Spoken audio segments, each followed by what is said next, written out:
Hello friends, welcome to my channel back to the basics. दोस्तों, हमारे channel का एक ही लक्ष्य है, to clear UPSC examination without any fear. और दोस्तों, डर दूर भगाने के लिए आपको मेहनत तो करना ही पड़ेगा। इसी मेहनत की श्रृंखला में हम लोग इन्वायरमेंट रिलेटेड एमसीक्यू सॉल्व कर रहे हैं, जिसमें कि आज हमारा टॉपिक है इन्वायरमेंट पॉल्यूशन। इसको हम लोग 2 पार्ट में कवर करेंगे, ठीक है। और मेरा नाम है आनंद मोहन। अगर आप लोग चैनल पर न्यू हैं तो सबसे पहले चैनल को सब्सक्राइब करके बेल आइकन प्रेस कर दीजिए, ताकि रेलेवेंट कंटेंट आपके तक डायरेक्टली पहुंच सके। आइए क्वेश्चन नंबर 1 से स्टार्ट करते हैं दोस्तों।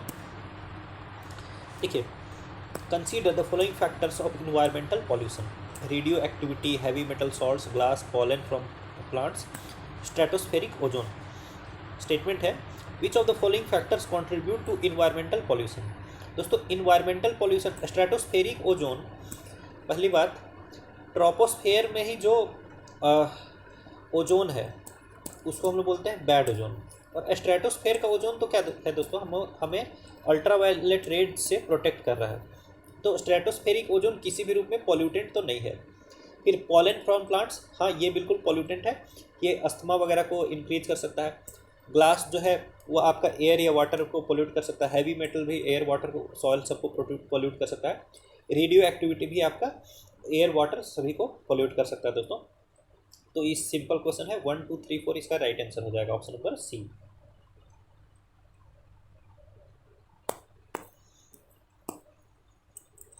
देखिए, इन्वायरमेंटल पॉल्यूशन का मतलब क्या होता है, refers to addition of undesirable materials into the environment making it unfit for life. तो आप देख लीजिए कौन कौन से इसमें से पॉल्यूटेंट्स हैं।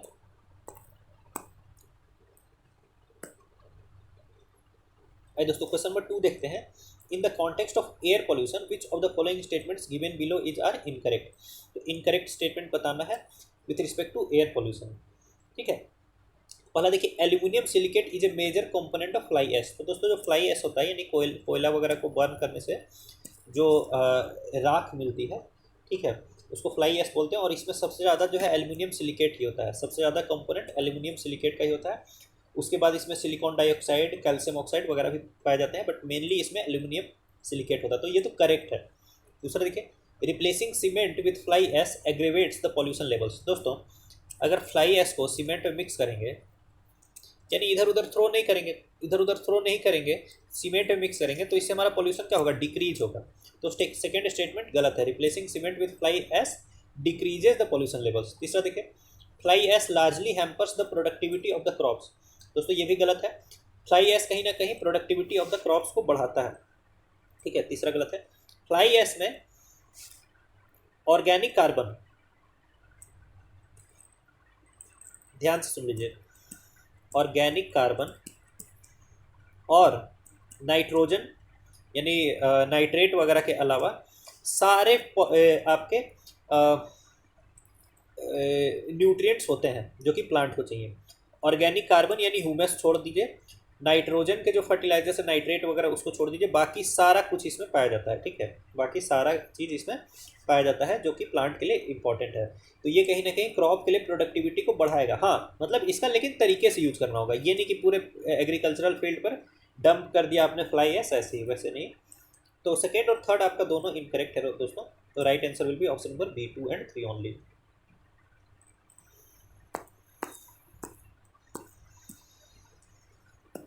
क्वेश्चन नंबर 3 देखते हैं। In the context of the coal used by thermal power plants consider the following statements. Thermal power plants जो कोल यूज करते हैं उसके रिस्पेक्ट में स्टेटमेंट्स देखिए। It is mandatory for a thermal power plant to use coal with less than 34% of its ash content.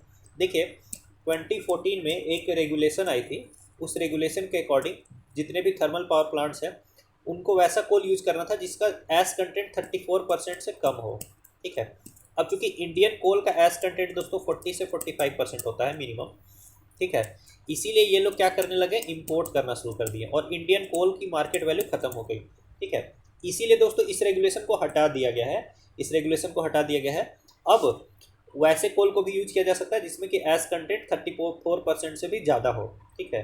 This is the situation right now कि thermal power plants are allowed to use coal with more than 35% ash content also, ठीक है। तो first statement आपका गलत है। दूसरा देखिए, higher ash content in coal increases the per unit generation of power. ये तो टोटली वाहियात स्टेटमेंट है दोस्तों। जब कोल में ओल में जो यूजफुल चीज़ें हैं वो है आपका हाइड्रोकार्बन है, ठीक है, हाइड्रोकार्बन्स वगैरह है, ठीक है।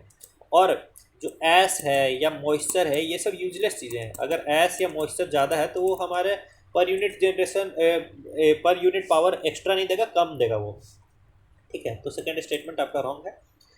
थर्ड क्वेश्चन का राइट आंसर क्या हो जाएगा? Option number D, neither 1 nor 2।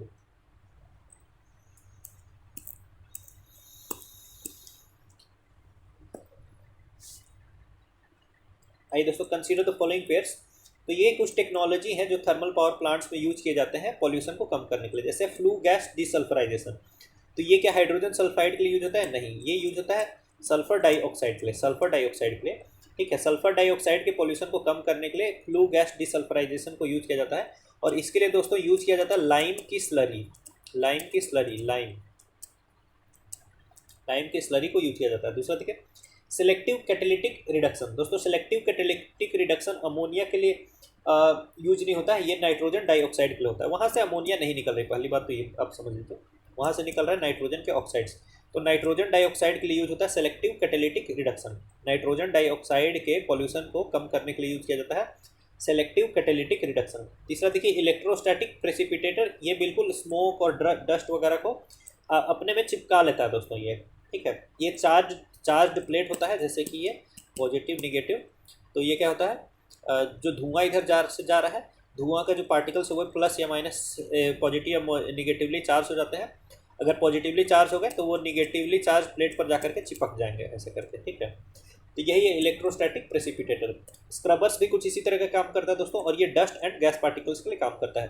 तो थर्ड और फोर्थ तो करेक्ट है, बाकी सिलेक्टिव कैटेलिटिक रिडक्शन अमोनिया के लिए नहीं, NO2 के लिए, और flue gas desulphurization hydrogen sulphide के लिए नहीं, SO2 के लिए। तो फर्स्ट और second is wrong, third and fourth are correct. तो फोर्थ का राइट आंसर क्या हो जाएगा? Option number C, 3 and 4 only.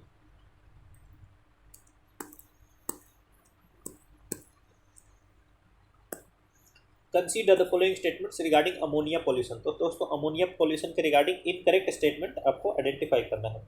पहला देखिए, higher temperature is responsible for the reduction in ammonia pollution, ठीक है।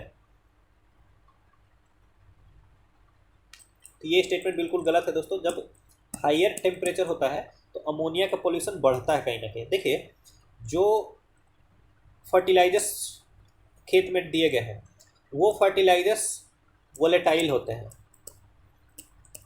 यानी वो एटमॉस्फेयर में रिलीज हो सकते हैं, ठीक है।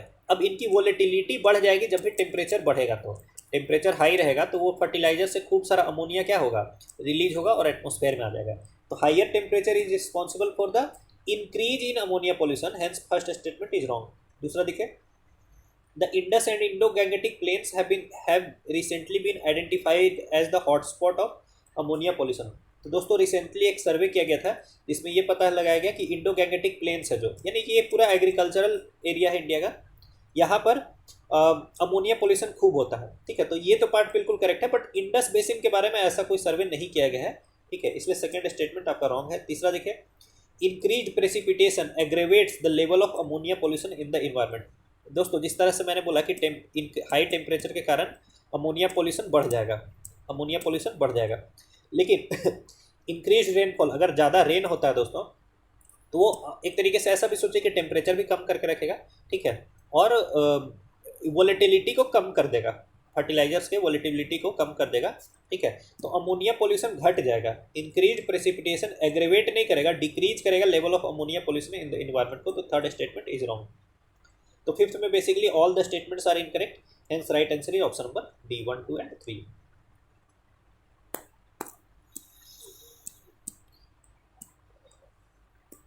क्वेश्चन 6 देखते हैं दोस्तों, consider the following statements regarding dissolved oxygen. तो डिजॉल्व्ड ऑक्सीजन के रिगार्डिंग स्टेटमेंट्स देखिए और करेक्ट स्टेटमेंट को आइडेंटिफाई करना है। देखिए, decomposition of organic matter increases the dissolved oxygen of the water. दोस्तों वाटर में जो डिजॉल्व्ड ऑक्सीजन है, अगर वो ऑर्गेनिक मैटर के डिकम्पोजिशन में यूज हो रहा है तो डिजॉल्व्ड ऑक्सीजन तो घटेगा। पहला स्टेटमेंट तो रॉन्ग है। दूसरा देखिए, chemical oxygen demand lowers the concentration of dissolved oxygen in water. बिल्कुल, केमिकल ऑक्सीजन डिमांड हो या फिर बायोलॉजिकल ऑक्सीजन डिमांड हो, चूंकि ये लोग ऑक्सीजन डिमांड कर रहे हैं तो ये क्या करेंगे, वाटर के अंदर जो डिजॉल्व्ड ऑक्सीजन है उसको ये रिड्यूस ही करेंगे। तो सेकेंड स्टेटमेंट करेक्ट है। तीसरा देखिए, the concentration of dissolve oxygen is varied by respiration and photosynthesis only. ऐसा नहीं है, जो डिजॉल्व ऑक्सीजन है वो उसके और भी फैक्टर्स हो सकते हैं चेंज होने के, ठीक है। जैसे सर एयर वाटर इंटरफेस पर बाहर से भी ऑक्सीजन एब्जॉर्ब भी हो सकता है, ठीक है। अगर थोड़ा मूविंग वाटर है तो उसमें बाहर से आसानी से जो है ऑक्सीजन डिजॉल्व हो जाएगा, ठीक है। कोल्ड वाटर जो होगा उसके उसमें भी क्या होगा, बाहर से ऑक्सीजन इजीली डिजॉल्व होगा। तो ये सारे भी और भी फैक्टर्स हो सकते हैं आपके डिजॉल्व ऑक्सीजन में वेरिएशन के, सिर्फ रेस्पिरेशन और फोटोसिंथेसिस फैक्टर नहीं है। तो थर्ड स्टेटमेंट रॉन्ग है दोस्तों। तो सिक्स का राइट आंसर क्या हो जाएगा, option number C, 2 only.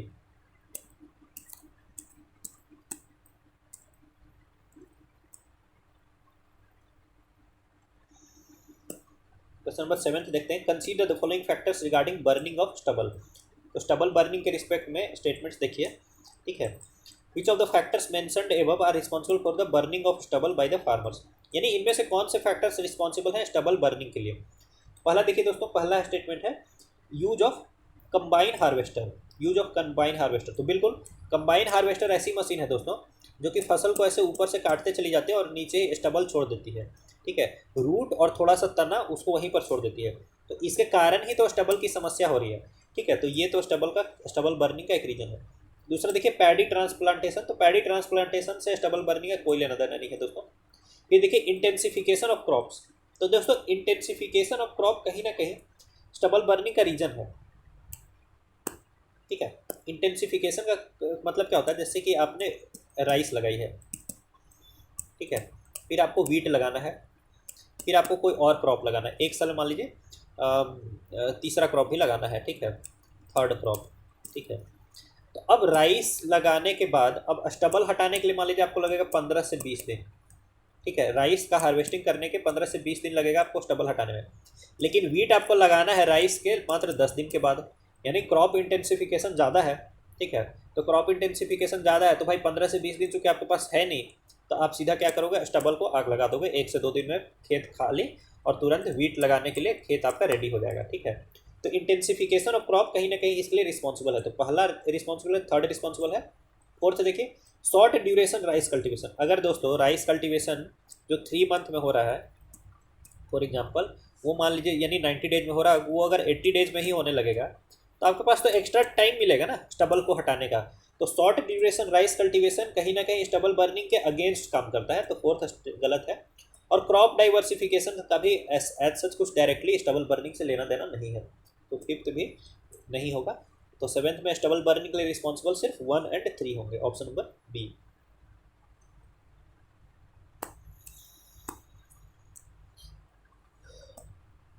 Question number 8 से देखेंगे, consider the following statements with respect to bioremediation, ठीक है। तो बायो रिमेडिएशन क्या है दोस्तों, बायो रिमेडिएशन कुछ नेचुरल प्रोसेसेस हैं, ठीक है। नेचुरल प्रोसेसेस जैसे माइक्रो ऑर्गेनिजम्स वगैरह को यूज करके इन्वायरमेंट के पॉल्यूशन को कम करने के प्रोसेस को ही बायो रिमेडिएशन बोलते हैं, ठीक है।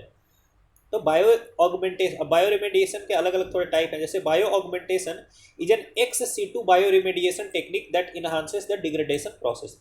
तो पहली बात तो ये है कि बायो ऑगमेंटेशन दोस्तों ex situ bioremediation process नहीं है, ये इन सीटू प्रोसेस है। यानी जो एरिया पॉल्यूटेड है वहीं पर जाकर के ये लोग काम करते हैं, ठीक है, ठीक है। तो bioaugmentation is an in situ process. इसमें होता क्या है, जैसे कुछ पॉल्यूटेड लैंड है, ठीक है, तो उसका डिग्रेडेशन आसानी से नहीं हो रहा, तो वहाँ पर क्या करेंगे, कुछ माइक्रो ऑर्गेनिजम्स डाल देंगे, माइक्रोब्स डाल देंगे, और वो माइक्रोब्स क्या करेंगे, उसको तेज़ी से पोल्यूट करेंगे, तेज़ी से डिग्रेड कर देंगे दोस्तों, पोल्यूशन को खत्म कर देंगे डिग्रेड कर करके, ठीक है। तो bioaugmentation in situ process है, ठीक है। दूसरा देखिए bioremediation works efficiently on all kinds of degradable and non degradable waste. तो दोस्तों जो नॉन डिग्रेडेबल वेस्ट होगा उसमें बायो रिमेडिएशन बहुत ज़्यादा इफेक्टिव है ही नहीं, ठीक है। तो सेकंड स्टेटमेंट तो रॉन्ग है। हाँ, डिग्रेडेबल जो वेस्ट है, ठीक है, वहाँ पर बायो रिमेडिएशन बहुत इफेक्टिव है। जो डिग्रेडेशन आपका 6 महीने साल भर में होना था उसको 15 से 20 दिन में हो जाएगा, तो वो एरिया आपका क्लीन हो जाएगा, ठीक है। तो सेकेंड स्टेटमेंट आपका रॉन्ग है, फर्स्ट भी रॉन्ग है। राइट आंसर क्या हो जाएगा, option number D.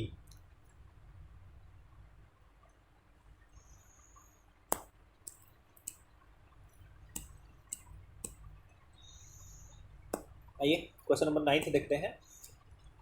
Instances of acid rain are not found in the mountainous regions with thin soils. ऐसा कुछ भी नहीं है जहाँ पर भी इंडस्ट्री होगी, जहाँ से खूब सारा आपका सल्फर डाइऑक्साइड और क्लोरीन वगैरह के पॉल्यूटेंट्स निकल रहे होंगे, वहाँ पर एसिड रेन हो सकता है। ठीक है, तो पहला तो इनकरेक्ट है, acid rain can happen anywhere. दूसरा देखिए, to qualify for acid rain the pH value of the rain water must be less than 2। दोस्तों लेस देन 2 pH का मतलब है कि हाईली एसिडिक है। सही, इतना एसिडिक नहीं हो सकता एसिड रेन। देखिए एसिड रेन के लिए pH वैल्यू होनी चाहिए 5.6 से कम, 5.6 से कम, लेस देन 5.6 ये होनी चाहिए pH। ठीक है, 2 से कम आपको ये पता होना चाहिए पहले pH क्या होता है। pH एक रेंज है जो कि 0 से लेकर के 14 तक जाता है। ठीक है, 7 pH बोलते हैं न्यूट्रल को, 7 से 14 की तरफ जो pH आ जाती है उसको बोलते हैं बेसिक pH, यानी बेस का pH। 7 से 0 की तरफ जो pH जाती है उसको बोलते हैं एसिड का pH। तो 7 से जितना ही कम रहेगा दोस्तों pH वो उतना ही एसिडिक रहेगा, और 7 से जितना ही ज़्यादा रहेगा pH वैल्यू वो उतना ही बेसिक होगा। ठीक है, और 7 का pH होता है न्यूट्रल, ना ही बेसिक ना ही एसिडिक।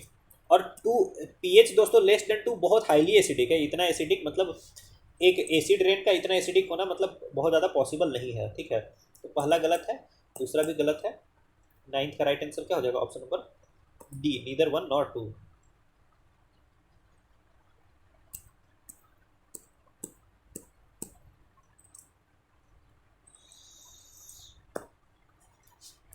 क्वेश्चन नंबर 10 देखते हैं दोस्तों। In the context of natural and anthropogenically acidified lakes. तो दोस्तों जो लेक हैं वो 2 टाइप से एसिडिफाई हो सकते हैं। एक तो नेचुरल तरीके से। नेचुरल तरीके से कैसे? जैसे लेक में कुछ ऑर्गेनिक मटेरियल है, उसका डिकम्पोजिशन होगा तो उसे क्या निकलेगा? CO2 वगैरह निकलेगा। ठीक है, तो CO2 H2O से मिलकर के क्या बना लेगा? H2CO3 यानी हाइड्रोजन कार्बोनिक एसिड। ठीक है, और एंथ्रोपोजेनिक, ठीक है, ये तो हो गया आपका naturally acidified lake, naturally acidified lake. और एक हो गया ह्यूमन फैक्टर के द्वारा एंथ्रोपोजेनिकली एसिडिफाइड लेक। इसका मतलब क्या है कि इंडस्ट्री इतनी ज़्यादा है कि खूब सारा एसिड रेन हो रहा है, खूब सारा एसिड रेन हो रहा है, जिसके कारण आपकी लेक क्या हो गई है? एसिडिफाई हो गई है। तो ये प्रोसेस कहीं ना कहीं स्लो है और ये प्रोसेस बहुत ही तेज़ है।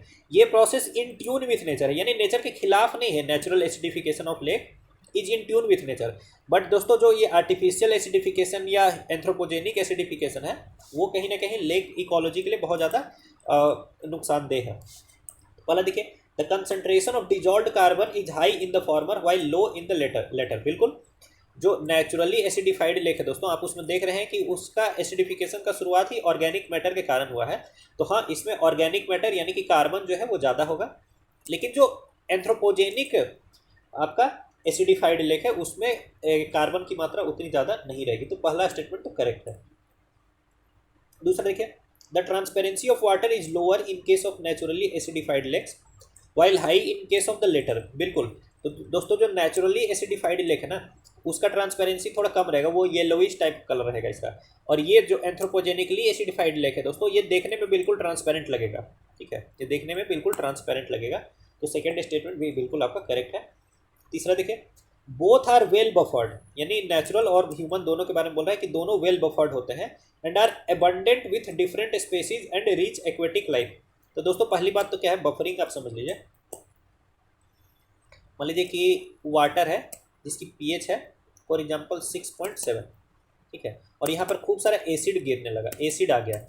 ठीक है, तो जनरली वाटर की pH क्या होगी? एसिड के ऐड होने से घटेगी। ठीक है, कितनी होने? 6.7 से नीचे जाएगी। तो ये तो नेचुरल रिएक्शन होगा। लेकिन अगर वाटर में बफरिंग की कैपेसिटी है, बफरिंग की कैपेसिटी है, तो इसके पास कुछ ना कुछ ऐसा मटेरियल होगा जिसको यूज करके ये अपने pH को 6.7 के आसपास ही मेंटेन करके रखेगा, इवन दो एसिड यहाँ पर गिरे या इवन दो बेस यहाँ पर गिरे। तो this capacity is called buffering. ठीक है, तो दोस्तों जो नेचुरली एसिडिफाइड लेक है तो उसकी बफरिंग कैपेसिटी हाई होती है, लेकिन जो एंथ्रोपोजेनिकली एसिडिफाइड लेक होती है उसकी बफरिंग कैपेसिटी हाई नहीं होती। उसमें अगर एसिड गिरेगा तो वो एसिडिफाई होगा, उसमें अगर प्योर वाटर आएगा तो वो न्यूट्रल की तरफ बढ़ेगा, उसमें अगर बेस गिरेगा तो वो बेसिक की तरफ बढ़ेगा। ठीक है, तो ये बात आप समझ लीजिए। दूसरी बात क्या है कि एक्वेटिक लाइफ दोस्तों जो है रिच होती है आपका नेचुरली एसिडिफाइड लेक में, बट जो एंथ्रोपोजेनिकली एसिडिफाइड लेक है वहाँ पर एक्वेटिक लाइफ रिच नहीं होती है। तो थर्ड स्टेटमेंट आपका इनकरेक्ट है बेसिकली। तो 10th का राइट आंसर क्या हो जाएगा? Option number A, 1 and 2 only.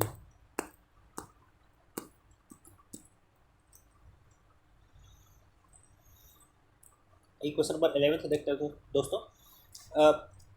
Parthenocarpic fruits are produced without the formation of seeds. बिल्कुल, ये जो केला वगैरह होता है ना, बनाना, ठीक है, जिसमें कि सीड्स नहीं होते उन्हीं को पार्थिनोकार्पिक फ्रूट्स बोलते हैं। ठीक है, तो पहला तो बिल्कुल करेक्ट है। दूसरा देखिए, both alcoholic and non alcoholic beverages compulsorily contain at least one hydroxyl group. Hydroxyl group होता है दोस्तों OH। ठीक है, OH। अब जैसे कि मान लीजिए मिथेनॉल है, मिथेनॉल यानी मिथाइल अल्कोहल, तो उसका फॉर्मूला होता है CH3OH। ठीक है, फिर इसी तरह से इथेनॉल है यानी इथाइल अल्कोहल, तो उसको बोलते हैं CH2OH। ठीक है, तो इस तरह से इसका फॉर्मूला होता है। फिर मान लीजिए मिथाइल इथाइल प्रोपाइल है, ठीक है, तो उसका फॉर्मूला जाएगा CH3CH2CH2OH। ठीक है, तो इस तरह से इसका फॉर्मूला होता है दोस्तों। तो जितने भी एल्कोहल होंगे उसमें OH रहेगा। ठीक है, तो एल्कोहलिक बेवरेजेज में तो OH यानी हाइड्रोक्सिल ग्रुप रहेगा, लेकिन नॉन एल्कोहलिक बेवरेजेज में एल्कोहल क्यों रहेगा दोस्तों? हाइड्रोक्सिल ग्रुप तो का मतलब ही है कि अगर वो प्रेजेंट है तो उस चीज़ को एल्कोहल बोलेंगे। तो नॉन एल्कोहलिक बेवरेजेज में हाइड्रोक्सिल ग्रुप नहीं होगा। ठीक है, जैसे चाय है, मान लीजिए टी है, ठीक है, या फिर कॉफ़ी है, तो इनमें हाइड्रोक्सिल ग्रुप नहीं रहेगा। इसमें क्या रहेगा? एल्केलॉइड्स रहेंगे, एल्केलॉइड्स।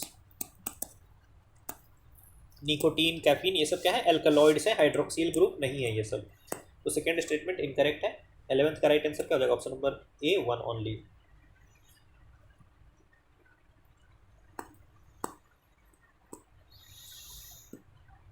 क्वेश्चन नंबर 12 देखिए, consider the following pollutants: sulphur dioxide, lead, aluminium, phosphoric acid, methyl mercury और कैडमियम। फिर which of the following pollutants given above are triggered with the acid rain and are not directly associated with it. मतलब देखिए, एक तो acid rain से directly कोई चीज़ आ रही है, जैसे क्या आ रहा है? सल्फर डाइऑक्साइड आ रहा है, ठीक है, फॉस्फोरिक एसिड, ये सब क्या आ रहा है? डायरेक्टली आ रहा है। और दूसरा ये चीज़ हुआ कि एसिड रेन के कारण, अगर एसिड रेन नहीं होता तो वो पॉल्यूशन नहीं होता, लेकिन एसिड रेन चूंकि हुआ तो इसने एक नए टाइप के पॉल्यूशन को ट्रिगर कर दिया। ठीक है, तो वही ट्रिगर्ड पॉल्यूशन की बात कर रहा है जो कि एसिड रेन से ट्रिगर होती है। तो दोस्तों जितना भी मेटालिक पॉल्यूशन है, मेटल जो है, मेटल जनरली पानी से डिजॉल्व नहीं होता है, लेकिन जब ये मेटल एसिड से रिएक्ट करता है तो वो मेटल की लीचिंग होती है और फिर मेटल पॉल्यूशन हम लोग को देखने के लिए मिलता है। तो जितना भी ये लीड पॉल्यूशन है ये बिल्कुल एसिड के द्वारा इसका लीचिंग होगा, एल्युमिनियम भी इसका लीचिंग होगा, मिथाइल मर्क्यूरी भी बनेगा आपका in the presence of acid, और कैडमियम भी आपका कैडमियम की भी लीचिंग होगी in the presence of acid.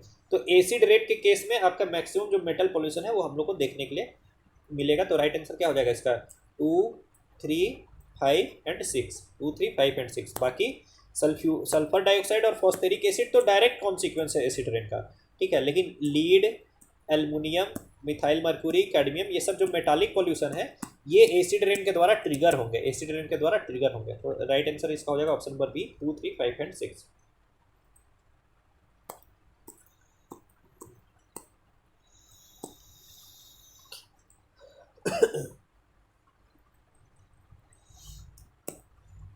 Question number 13 देखिए दोस्तों, which of the following are the likely consequences for the aquatic organisms if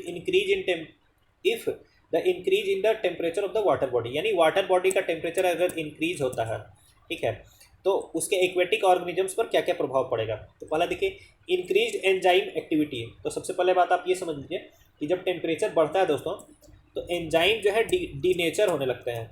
enzyme जो भी है, एंजाइम डीनेचर होने लगते हैं। ठीक है, कई एंजाइम तो सीधे सीधे यूजलेस हो जाते हैं और कई एंजाइम अपना काम सही से करना बंद कर देते हैं। तो इंक्रीज एंजाइम एक्टिविटी नहीं होगा, एक तरीके से रिड्यूस्ड एंजाइम एक्टिविटी होगा जब भी टेम्परेचर बढ़ेगा। तो पहला स्टेटमेंट तो क्या है आपका? रॉन्ग है। दूसरा देखिए, इंक्रीज फोटोसिंथेटिक एक्टिविटी। आपको पता है कि वाटर में जो ऑक्सीजन है, डिजॉल्व्ड ऑक्सीजन जो है दोस्तों, टेम्परेचर अगर टेम्परेचर बढ़ा तो डिजॉल्व्ड ऑक्सीजन घटेगा, और डिजॉल्व्ड ऑक्सीजन के बिना फोटोसिंथेसिस नहीं हो सकता है। तो टेम्परेचर बढ़ने पर डिजॉल्व्ड ऑक्सीजन घटा, ठीक है, तो एक तरीके से क्या होगा, अच्छा डिजॉल्व्ड ऑक्सीजन के कारण तो फोटोसिंथेसिस नहीं होगा, सॉरी मुझे माफ़ कर दीजिए, ये रेस्पिरेशन के लिए चाहिए, ठीक है। लेकिन इसके लिए भी आप ये समझ लीजिए, पहला तो आपका इनकरेक्ट है, दूसरा देख लीजिए, माफ़ करिएगा वहाँ मैं थोड़ा कंफ्यूज हो गया था, फोटोसिंथेटिक एक्टिविटी, ठीक है। टेम्परेचर बढ़ने के केस में दोस्तों शुरुआत में आपका फोटोसिंथेसिस बढ़ता है, शुरुआत में फोटोसिंथेसिस बढ़ता है, बट अगर टेम्परेचर बढ़ ही रहा है तो बाद में फोटोसिंथेसिस जो है वो घटने लगता है, बाद में फोटोसिंथेसिस घटने लगता है, आप ऐसा समझ लीजिए। Temperature increase to some extent will lead to increase in photosynthetic activity, but later on it will lead to decrease in photosynthetic activity. तो अब इसका जनरल नहीं होगा आंसर कि हाँ इंक्रीज ही होगा, इसलिए दूसरा स्टेटमेंट क्या है, गलत है। तीसरा देखिए, increased metabolic rate of organisms, बिल्कुल दोस्तों, जब टेम्परेचर बढ़ता है तो मेटाबॉलिज्म जो है ऑर्गेनिजम्स का बढ़ जाता है, भूख ज़्यादा लगती है, लोग ज़्यादा खाते हैं, तेज़ी से ग्रो करते हैं, तभी तो ये सब एल्गल ब्लूम वगैरह इसके कारण से होता है। तो थर्ड स्टेटमेंट करेक्ट है। फोर्थ देखिए, increase in the pollution of blue green algae, जब टेम्परेचर बढ़ेगा तो जो ग्रीन एल्गी है, ग्रीन एल्गी एलिमिनेट हो जाएंगे और क्या चीज़ वहाँ आ जाएगा, ब्लू ग्रीन एल्गी, ठीक है। और ब्लू ग्रीन एल्गी में कुछ स्पीसीज हार्मफुल भी होते हैं, तो याद रखिएगा जब टेम्परेचर बढ़ेगा तो ग्रीन एल्गी खत्म हो जाएंगे और क्या आ जाएगा वहाँ पर, ब्लू ग्रीन एल्गी आ जाएगा। फोर्थ करेक्ट है। फिफ्थ देखिए, इंक्रीज्ड माइग्रेशन ऑफ ऑर्गेनिजम्स, ठीक है। तो टेम्परेचर बढ़ेगा तो दोस्तों जो ऑर्गेनिजम्स हाई टेम्परेचर के लिए सूटेबल है वो वहाँ पर आ जाएंगे, और जो ऑर्गेनिजम्स हाई टेम्परेचर के लिए सूटेबल नहीं है वो वहाँ से बाहर चले जाएंगे, यानी कि ओवरऑल माइग्रेशन आपका बढ़ जाएगा। तो फिफ्थ भी करेक्ट है। तो 13th का राइट आंसर क्या हो जाएगा, option number C, 3, 4 and 5 only.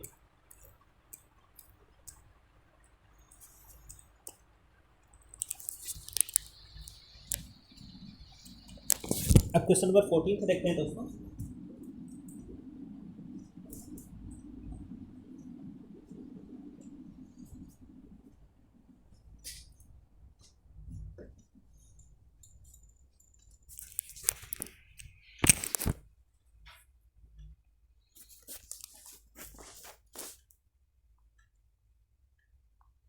Question है, consider the following statements regarding plastic pollution. तो दोस्तों प्लास्टिक पॉल्यूशन के रिगार्डिंग स्टेटमेंट्स पूछा जा रहा है। The ultraviolet light induced degradation of plastics is more pronounced on land than in marine environments, ठीक है। तो पहला स्टेटमेंट बिल्कुल करेक्ट है। देखिए जो यूवी ये है ना, यूवी रे है, ये प्लास्टिक को डिग्रेड करता है कहीं ना कहीं। अब लैंड पर क्या हो रहा है, यूवी रे प्लास्टिक के ऊपर डायरेक्टली जा रहा है, जो भी प्लास्टिक बाहर फेंका हुआ है उसके ऊपर वो यूवी रे डायरेक्टली पड़ रहा है, ठीक है। और वही चीज़ वाटर के अंदर जो प्लास्टिक है उसके अंदर वो यूवी रे जाते जाते क्या हो रहा है, थोड़ा बहुत फिल्टर आउट हो जा रहा है, तो उसकी इंटेंसिटी कम होते जा रही है एंड ऑल दैट। तो वाटर के अंदर जो प्लास्टिक है उसकी डिग्रेडेशन यूवी रे उतना तेजी से नहीं कर पा रहा। तो पहला स्टेटमेंट तो बिल्कुल करेक्ट है। दूसरा देखिए, plastics are traditionally consider to be bio inert with no toxic effect on aquatic life directly, ठीक है। अब ये बात बिल्कुल सही है, ट्रेडिशनली ऐसा ही माना जाता था। हालांकि जो रीसेंट नॉलेज है उसके अनुसार, रीसेंट नॉलेज के अनुसार ऐसा नहीं है कि प्लास्टिक का कोई टॉक्सिक इफेक्ट नहीं होता है, बट अर्लियर जो है ट्रेडिशनली यही माना जाता था कि प्लास्टिक तो बायो इनर्ट है, इनका कोई रोल नहीं है, ठीक है। इनसे ना कोई टॉक्सिन निकल रहा है, ना ये किसी से रिएक्ट कर रहे हैं, ठीक है। तो यही पहले माना जाता था। तो सेकेंड भी आपका करेक्ट है दोस्तों। तो 14th का राइट आंसर क्या हो जाएगा, option number C, both 1 and 2। ये लिखा हुआ है लेकिन ये सी है इसका आंसर। स्टेटमेंट 2 देखिए, traditionally plastics are regarded as bio inert, हाँ बिल्कुल। तो ट्रेडिशनली बायो इनर्ट ही माना जाता था। अब हाल फिलहाल जो केमिस्ट है जापान के वो ऐसा कहते हैं कि इनसे पोटेंशियली टॉक्सिक बिस्फिनॉल निकलता है, bisphenol A and PS oligomer, ये सब निकलता है जो कि वाटर को पोल्यूट करता है।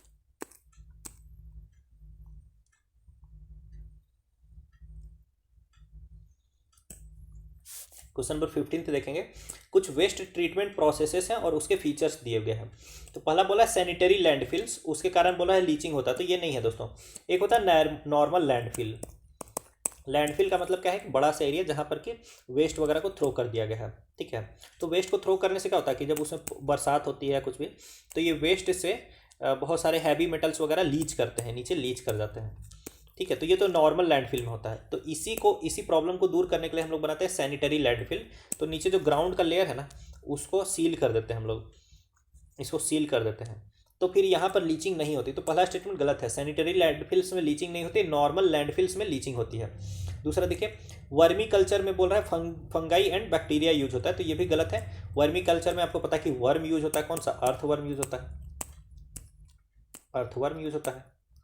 दूसरा भी गलत है। तीसरा देखिए, पायरोलिसिस बर्निंग विदाउट ऑक्सीजन, बिल्कुल पायरोलिसिस में क्या करते हैं, जो वेस्ट है उसको विदाउट ऑक्सीजन या फिर थोड़ा सा लिमिटेड ऑक्सीजन के प्रेजेंस में उसको बर्न करते हैं, ठीक है। और उससे क्या निकलता है, उससे पायरोलिसिस ऑयल वगैरह निकलता है, सीन गैस वगैरह मिलता है दोस्तों, जिसको कि हम लोग लेटर ऑन यूज कर सकते हैं एनर्जी जनरेशन के लिए। तो तीसरा तो करेक्ट है। फोर्थ देखिए, incineration burning under controlled oxygen, ये गलत है। इंसिनरेशन में सीधा सीधी उसको जला देते हैं, कंट्रोल ऑक्सीजन वगैरह कुछ नहीं, डायरेक्टली वेस्ट को बर्न कर देते हैं अंडर इंसिनरेशन। तो फोर्थ भी इनकरेक्ट है। तो यहाँ पर इनकरेक्टली मैच्ड कौन कौन हो गया, 1, 2 and 4 only, option number B.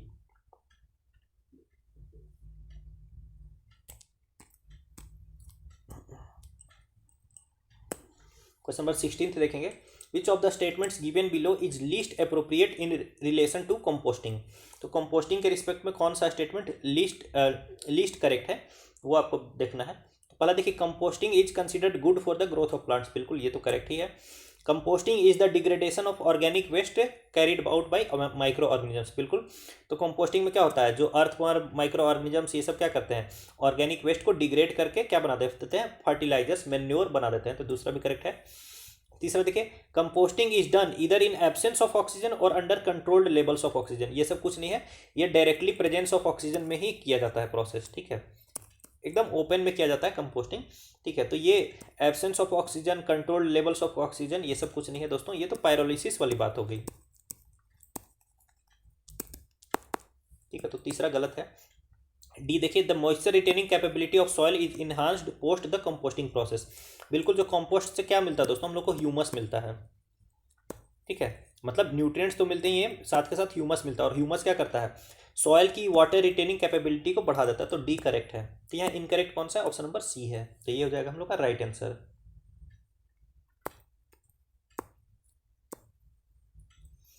ये दोस्तों क्वेश्चन नंबर 17 देखते हैं, consider the following statements regarding radiations. तो रेडिएशंस के रिगार्डिंग कुछ स्टेटमेंट्स देखिए। पहला है, gamma radiation is regarded as the most severe to human health, ठीक है।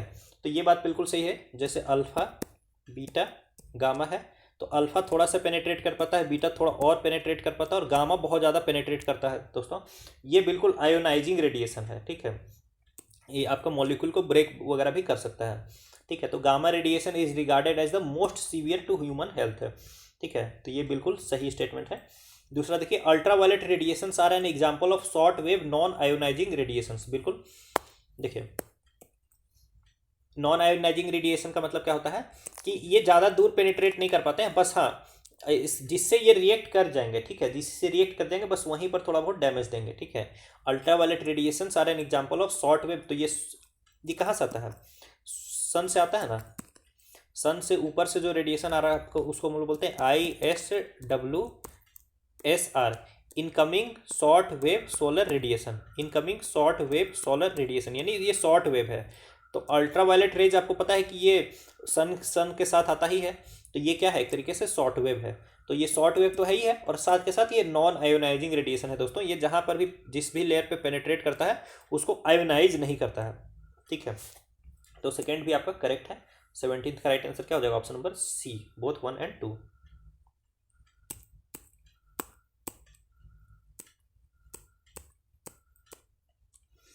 क्वेश्चन नंबर 18 देखते हैं, which of the following are an example of the waste to wealth system. तो वेस्ट टू वेल्थ सिस्टम में इसमें से कौन कौन सा एग्जाम्पल है, ये सब बहुत ईजी क्वेश्चन होते हैं, जनरल आंसर होते हैं इसके। देखिए, mixing of S residue in plasma arc gasification with cement, यानी एस,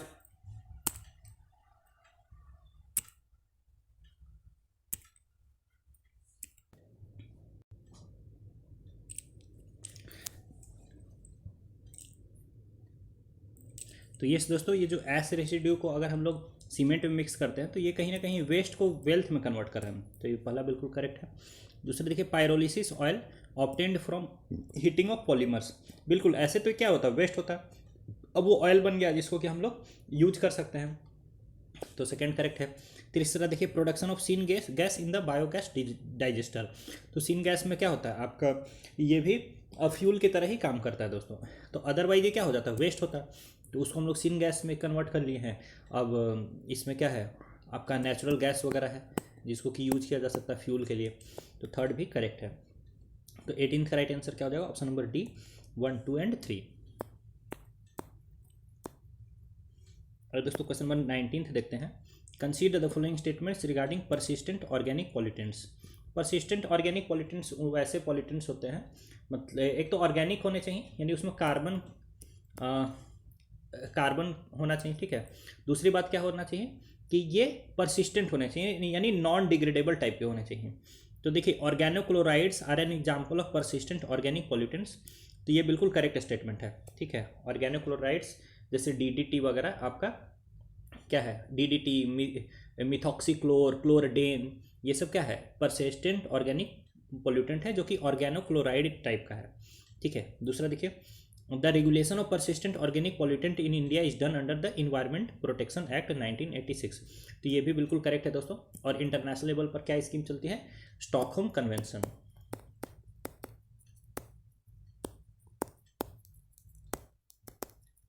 इंटरनेशनल लेवल पर स्टॉकहोम कन्वेंशन और नेशनल लेवल पर इन्वायरमेंटल प्रोटेक्शन एक्ट के तहत ये परसिस्टेंट ऑर्गेनिक पॉल्यूटेंट्स को रेगुलेट किया जाता है, ठीक है। तो 19th में दोनों ही आपके बेसिकली करेक्ट स्टेटमेंट है, both 1 and 2 will be the right answer.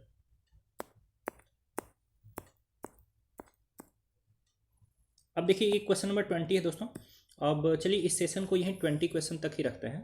तो ये क्वेश्चन अब आपको आंसर करना है। I will read the question. Consider the following statements regarding smoke. तो स्मोक के बारे में स्टेटमेंट्स देखिए। Photochemical smoke is created when sunlight reacts with nitrogen oxides and at least 1 volatile organic compound in the atmosphere. तो आपको बताना है कि ये स्टेटमेंट करेक्ट है या फिर इनकरेक्ट है। दूसरा देखिए one of the primary components of photochemical smoke is ozone. तो फोटोकेमिकल स्मोक का वन ऑफ द प्राइमरी जो कंपोनेंट है वो ओजोन है। बताइए करेक्ट या इनकरेक्ट।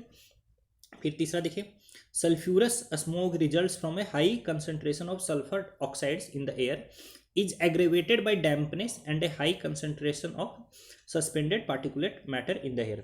तो ये भी स्टेटमेंट के बारे में आपको बताना है कि इट इज़ करेक्ट और इनकरेक्ट एंड अकॉर्डिंगली दोस्तों you will mark the right answer. ध्यान रहे आपको इनकरेक्ट स्टेटमेंट मार्क करना है, ठीक है। तो दोस्तों इसी के साथ हमारा ये जो इन्वायरमेंटल पॉल्यूशन से रिलेटेड जो फर्स्ट सेशन है ये फिनिश होता है। अगर आपको सेशन अच्छा लगा है तो आप वीडियो को लाइक कर दीजिए, कमेंट करिए, जो क्वेश्चन का आंसर है वो तो जरूर कमेंट करके बताइए, ठीक है। वीडियो को आप शेयर भी कर सकते हैं। चैनल पर न्यू है तो सब्सक्राइब कर लीजिए। और अगर आप मेरे साथ जुड़ना चाहते हैं तो मेरे Telegram channel CAC with Anand Mohan को भी आप ज्वाइन कर सकते हैं। आप सभी का बहुत बहुत धन्यवाद।